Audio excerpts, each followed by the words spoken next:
Hey friends, welcome to Biblical Parivartana. Once again, thank you for tuning in. దేవుని ప్రేమ ఇదిగో devotions గలతీ 2వ అధ్యాయం సెప్టెంబరు 26వ తారీఖుకి చెందినటువంటి వాక్య భాగం. సువార్తను కాపాడటం బాగానే ఉంది, అయితే కాపాడే పద్ధతి ఎలా ఉంది అని కూడా ఆలోచించాలి కదా. ప్రార్థన చేసుకుందాం. May the words of my mouth and the meditation of our hearts be acceptable in thy sight, our rock and redeemer. Amen.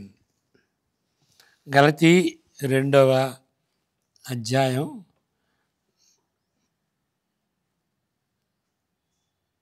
2-3 వచనాలు చదువుకుందాం. ఇక్కడ గలతీ 2:1 FF అని ఉన్నది. ఎఫ్ఎఫ్ అంటే ఫాలోయింగ్, ఎఫ్ అంటే ఫాలోయింగ్ వర్డ్స్ అంటే 1-2 వచనాలని. ఎఫ్ఎఫ్ అని అంటే 2 కానీ 3 కానీ ఎన్నైనా సరే అని అర్థం అన్నమాట. కాబట్టి మనం కొన్ని వచనాలు చదువుకుందాం. అటు పిమ్మట 14వ సంవత్సరములైన తరువాత నేను తీతును వెంట పెట్టుకొని బర్నబాతో కూడా యెరూషలేమునకు తిరిగి వెళ్ళితిని. దేవదర్శన ప్రకారమే వెళ్ళితిని. మరియు నా ప్రయాసము వ్యర్థమవునేమో లేక వ్యర్థమైపోయినదేమో అని నేను అన్యజనులలో ప్రకటించుతున్న సువార్తను వారికిని ప్రత్యేకముగా ఎన్నికైన వారికిని విశదపరచితిని. అయినను నాతో కూడానున్న తీతు గ్రీసు దేశస్థుడైన అతడు సున్నతి పొందుటకు బలవంత పెట్టబడలేదు. మనల్ని దాసులుగా చేసుకున్న వలనని క్రీస్తు యేసు వలన మనకు కలిగిన మన స్వాతంత్ర్యమును వేగు చూచుటకు రహస్యముగా తేబడి దొంగతనముగా ప్రవేశించిన కపట సహోదరుల వలన జరిగినది. సువార్త సత్యము మీ మధ్యను నిలుచున్నట్లు మేము వారికి ఒక్క గడియైనను లోబడుటకు ఒప్పుకొనలేదు. ఎన్నికైన వారుగా ఎంచబడిన వారి యొద్ద నేనేమీ నేర్చుకొనలేదు. వారంతటి వారైనను నాకు లక్ష్యం లేదు. దేవుడు నరుని వేషం చూడడు.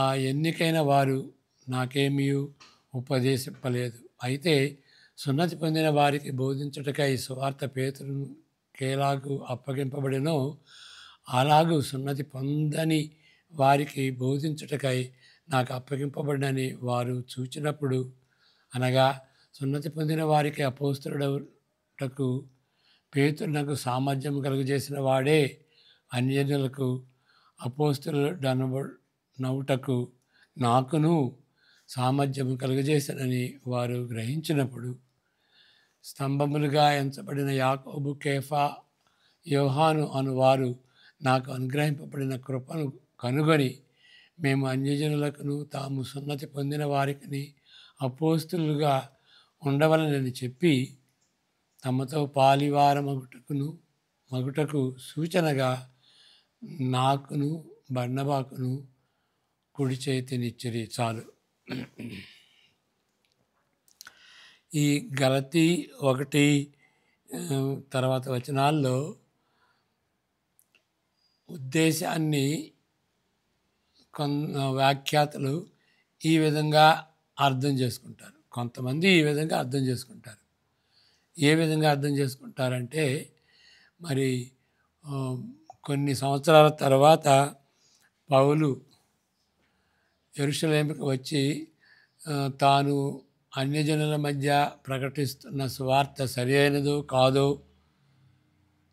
పరిశీలించుకొనుటకు, అంటే ఆయన చెబుతుంది సరి అయిందా కాదా అని పౌలు మిగిలినటువంటి అపోస్తలులతో సరిదిద్దుకుని వాళ్ళ అనుమతి పొందటానికి అక్కడికి వెళ్ళాడు యెరూషలేము.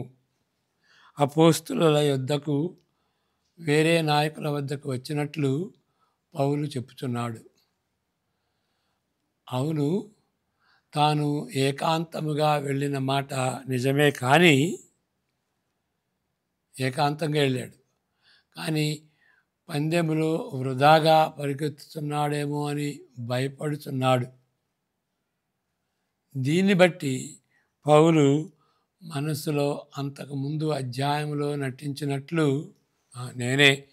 నేను దేవుని చేత నియమింపబడినటువంటి వాడిని చెప్పాడు కదా, అంత గట్టిగా చెప్పినట్లు ఇప్పుడు అంత షూరిటీ లేదు. ఎందుకంటే ఆయన చెబుతుంది నిజమా నిజం కాదా అనేటువంటి కొంచెం అవకతవకగా ఆయన పరిస్థితి ఉంది. దాన్ని చెకప్ చేసుకోవటానికి వెళ్ళాడు. ఒక విధంగా ఆయన అపోస్తలత్వము వేరే అపోస్తల ద్వారా కలిగినదే, అంతేగాని ఆయనది అసలైన శిష్యులైనటువంటి అపోస్తలం కాదు అని ఇదంతా కూడాను ఆ విధంగా కొందరు స్కాలర్స్ ఈ వచనాల్ని ఆ విధంగా అర్థం చేసుకుంటారు. కానీ ఈ అండర్స్టాండింగు, ఈ తాత్పర్యం గట్టిది కాదు. అంటే ఎవిడెన్స్కి నిలిచి ఉండలేదు, పడిపోయేటువంటి గోడలాగా ఉంటుందన్నమాట. పౌలు అర్థము దీనికి చాలా విభిన్నంగా ఉంటుంది.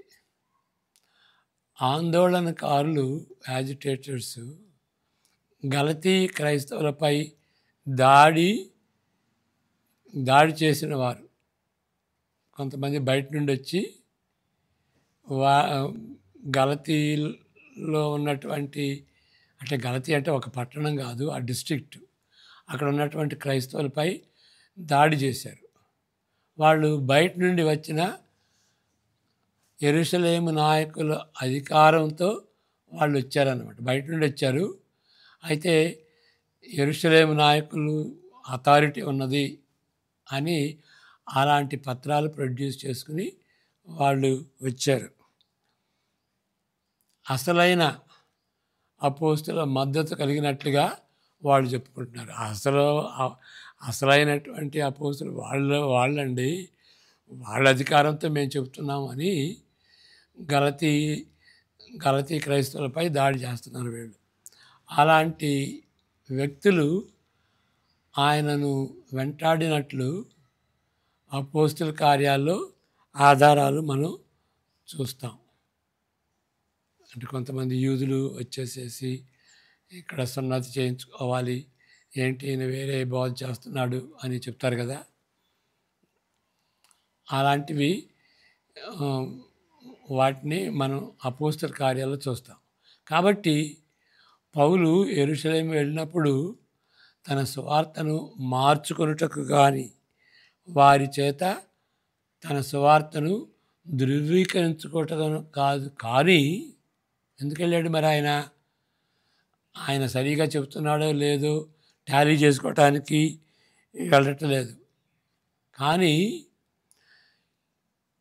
ఎందుకంటే ఇప్పుడు ఈ సమయానికి ఆయన మారు మనసు అంటే చేంజ్ చేసుకునేటువంటి అవకాశం లేదు. ఎంతో కాలం నుండి ఆయన సువార్త సేవ చేస్తున్నాడు. ఇప్పుడు మార్చుకోవాల్సిన అవసరం ఏంటి?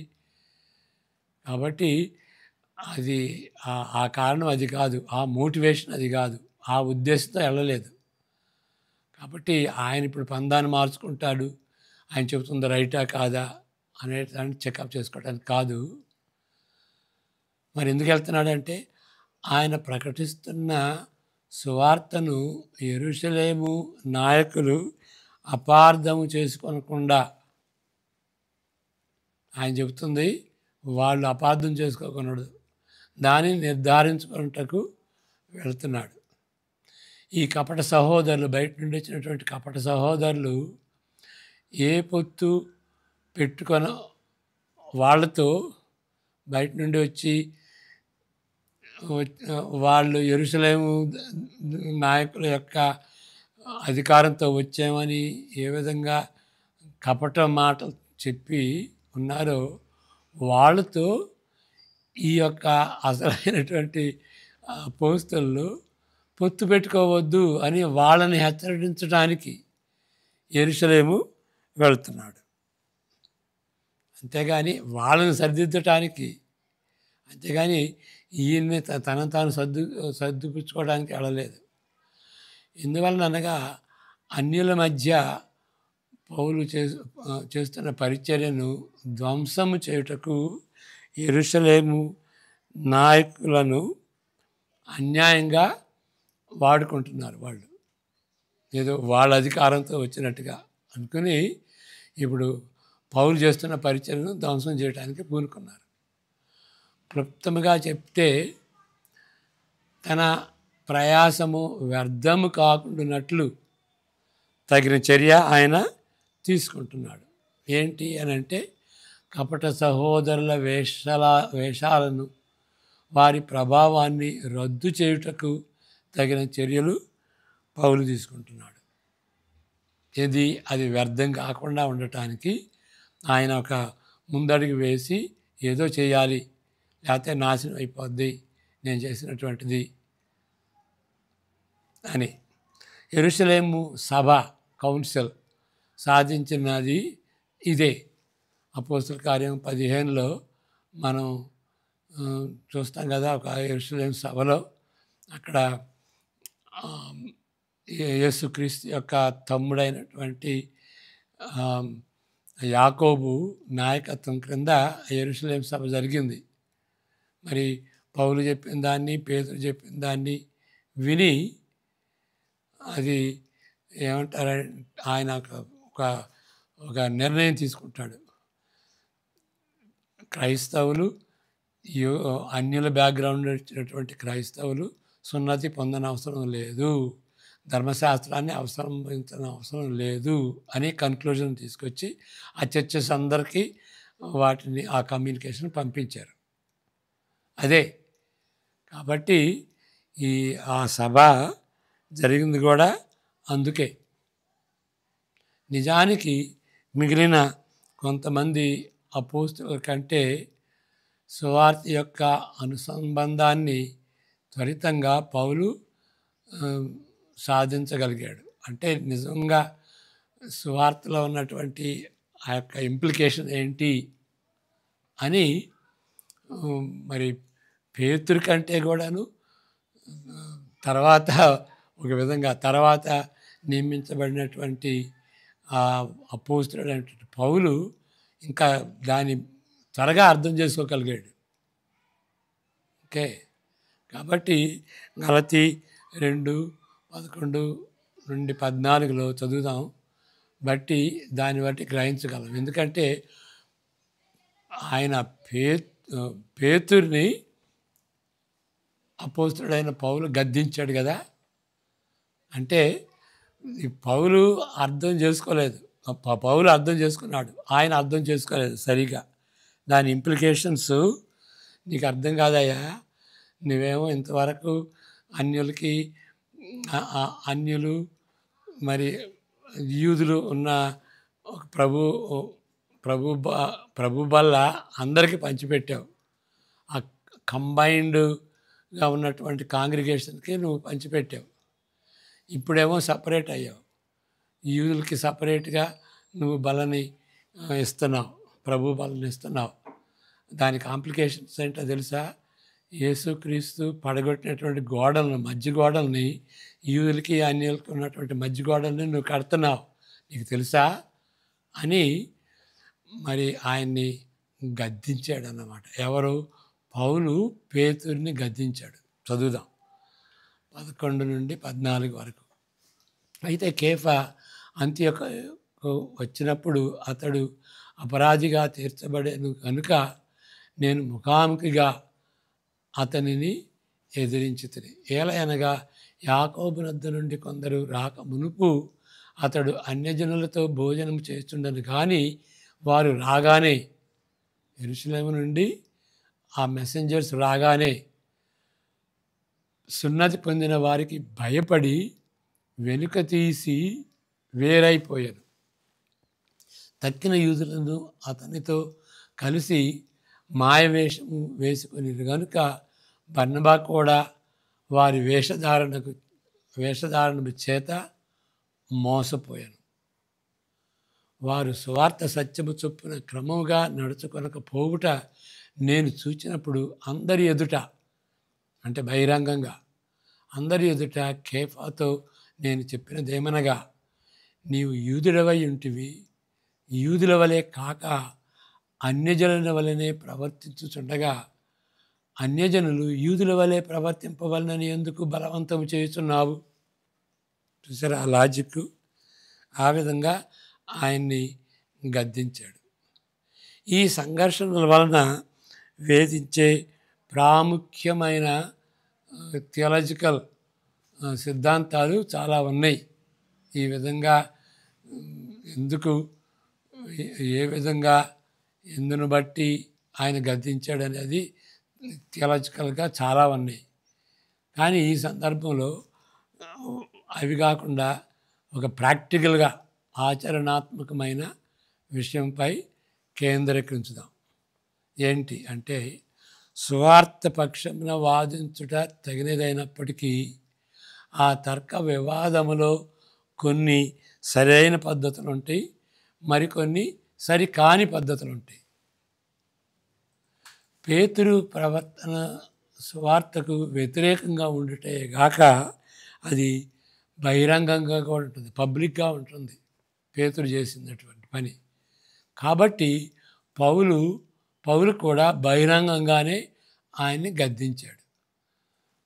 ఓకే, 11 నుండి 22లో మనం చూస్తాం. అయితే విషయాలను స్పష్టం చేసి పరిస్థితులను అర్థం చేసుకొని తన పరిచర్య తీరును వివరించేటప్పుడు పౌలు ఏకాంతంగా, ప్రైవేట్గా వ్యవహరించాడు. చివరకు సువార్తను కల్తీ చేయకూడదని ఆయన భారమే కానీ బహిరంగంగా ఆయన నిర్దోషిగా తీర్చబడవలనని అనేటువంటి ఆ దిగులు, ఆ చింత, ఆ భారం ఆయనకు లేదు. సువార్త విషయంలో మనము పోరాడవలసిన సందర్భంలో అత్యంత వివేకంగా, ఆకర్షణీయంగా, వ్యూహాత్మకంగా, స్ట్రాటజికల్గా వ్యవహరించవలసిన పద్ధతిని గురించి మనం ఆలోచించాలి, వివేచించాలి. ఓకే, అంటే సువార్తను కాపాడుతున్నామని వేరే బహిరంగంగా చేయటం కానీ, ఎక్కడ ప్రైవేట్గా చేయాలో అక్కడ ప్రైవేట్గా చేయాలి, ఎక్కడ బహిరంగంగా చేయాలో అక్కడ బహిరంగంగా చేయాలన్నమాట. ఎవరు చేయాలో అదే చేయాలి. మరలా ఇప్పుడు కుక్క పని గాడిచ్చేసిందనే సామెత ఉంది కదా, అట్లా చేయకూడదు. కాబట్టి మనం పద్ధతిని కూడా ఆలోచించాలి. మనం తప్పు రైట్ చేస్తున్నాం అనేటువంటి ఉద్రేకంతో గర్వంగా, బహిరంగంగా పోట్లాడుచు ఇతరుల్ని రెచ్చకెక్కించటం మంచిది కాదు. కాబట్టి ఆ విధంగా మన యొక్క ధోరణి ఆ విధంగా ఉండాలి. అంటే గురి సరైనదిగా ఉండాలి, దాని మార్గం కూడా సరైనదిగా ఉండాలి. కాబట్టి ఉద్రేకంతో పెద్దవాళ్ళని బహిరంగంగా గద్దించడం కానీ అలాంటిది చేయకూడదు. ఇక్కడ పౌలు ప్రైవేట్గా వెళ్ళి అసలు పరిస్థితులు తెలుసుకోవడానికి ప్రైవేట్గా వెళ్ళాడు. మళ్ళా బహిరంగంగా ఆయన పేతుర్ని గద్దించాడు. కాబట్టి ఇప్పుడు మనం కూడాను ఎన్నో సమస్యలు ఎదుర్కొంటాం మన సంఘాల్లో. మరి పెద్దవాళ్ళని ప్రైవేట్గా వెళ్ళి వాళ్ళకి చెప్పటం ఎంతవరకు, అంటే ఏదన్నా సమస్య ప్రైవేట్గా జరిగితే ప్రైవేట్గానే మనం వెళ్ళాలి. రోషంతో ప్రైవేట్గా చెప్పేదాన్ని మరి పబ్లిక్గా చేయకూడదు. అదేవిధంగా మరి పబ్లిక్గా చేయగలసిన దాన్ని ప్రైవేట్గా కూడా చేయకూడదు. అఫెన్స్ పబ్లిక్గా అయితే దాని స్పందన కూడా పబ్లిక్గానే ఉండాలి. కాబట్టి ప్రైవేటు, పబ్లిక్ అది ఆ విషయాన్ని మనం గుర్తించాలి. ప్రార్థన చేసుకుందాం. యెహోవా నిన్ను ఆశీర్వదించి కాపాడును గాక. తన సన్నిధి కాంతిని నీపై ఉదయింపజేసి నిన్ను కరుణించును గాక. ఆయన సన్నిధి కాంతిని నీపై ప్రకాశింపజేసి నీకు నీ ఇంటి వారికి సమాధానము అనుగ్రహించును గాక. ఆమెన్. God bless you.